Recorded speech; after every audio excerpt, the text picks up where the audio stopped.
दोस्तों फिलहाल अगर आप लोगों का जैसे कोई भी सिविल स्कोर बहुत ज्यादा कम है या फिर अगर आपका सिविल स्कोर 700 है तो क्या मुझे लोन मिल सकता है या फिर नहीं मिल सकता है, बहुत सारे से क्वेश्चन पूछे जाते हैं। आपको बता दें कि फिलहाल 700 का जो सिविल स्कोर है कौन सा से बेहतर स्कोर भी माना जाता है और कह सकते हैं कि इस स्कोर पर आपको होम लोन मिलने की भी काफी संभावना अच्छी हो सकती है।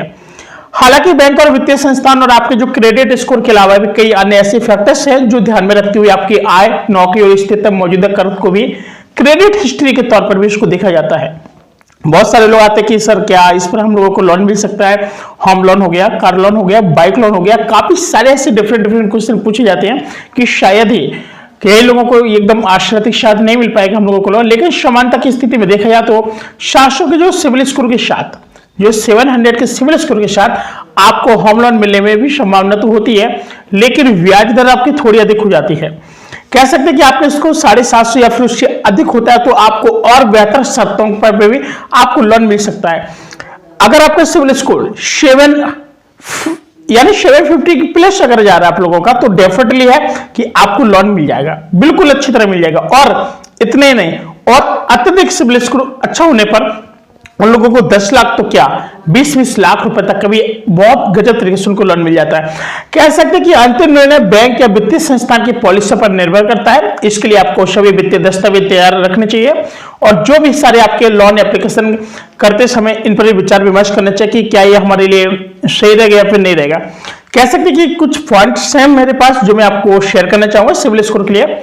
700 एक अच्छा स्कोर माना जाता है, बात समझ रहे हैं, लेकिन इसे उच्च श्रेणी में नहीं गिना जाता है।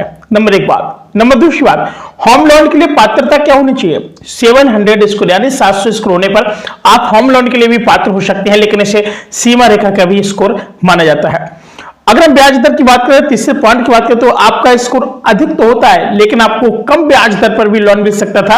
अगर 700 के स्कोर पर ब्याज दर थोड़ी अधिक भी हो सकती है। कह सकते हैं कि लोन की राशि की अगर बात करें तो आपके सिविल स्कोर के आधार पर लोन की राशि तय हो सकती है, लेकिन इसके लिए आपको आपकी आय और आपकी फैक्टर्स को भी प्रभावित करते रहते हैं।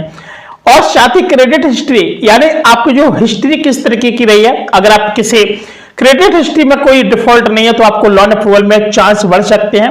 और बात करें आपकी आय की तो स्थिरता और स्रोत भी लोन अप्रूवल में महत्वपूर्ण भूमिका भी निभाती है। लेकिन आखिरकार नौकरी की स्थिरता की बात करें तो लंबी अवधि तक एक नौकरी में रहने पर लोन मिलने की संभावना बढ़ जाती है। अगर आप कहीं पर परमानेंटली कोई जॉब कर रहे हैं तो एक ये ट्रस्ट हो जाता है, जो भाई किससे कंफर्म करते हैं, वो लोग सैलरी स्लिप से कंफर्म करते हैं कि हाँ भाई आप यहाँ पे काफी अच्छी तरह स्टेबल है, आप अच्छे से यहाँ पे काम कर सकते थे और करते आ रहे हो और कर रहे हैं, तो आपको एक बहुत अच्छा चांस मिल सकता है। लेकिन मौजूदा कर्ज, यदि आपके पास पहले से कर्ज है या फिर आप लोन पात्रता को भी प्रभावित कर सकता है। भाई अगर आपने कर्ज लिया है पहले से, भले ही आप जॉब कर रहे हैं, एक लिमिट तक अगर आप लोग यहाँ पर कर्ज ले रहे हैं, कितनी अच्छी जॉब हो, आपको लगता है कि शायद ये यहाँ से इतना रुपए अभी और इनकी क्या बोलते हैं कि जैसा कि इनको रिटायरमेंट के समय रह गया है, अगर इतने दायरे के अंदर ये करते तो बहुत अच्छी बात है, और नहीं करते तो फिर उसको कम ही लोन मिलता है। आपको बता दें कि बैंक की पॉलिसी, हर बैंक की जो अलग अलग पॉलिसी होती है, इसके लिए आप कई बैंक में अप्लाई कर सकते हैं, शर्तों पर बेहतर लोन भी पा सकते हैं। कह सकते हैं कि ये अन्य विकल्प ये भी कि यदि बैंक आपके आवेदन को अस्वीकार कर देता है तो अन्य बैंक या वित्तीय संस्थानों में आवेदन कर सकते हैं, क्योंकि उनकी पॉलिसी अलग हो सकती है।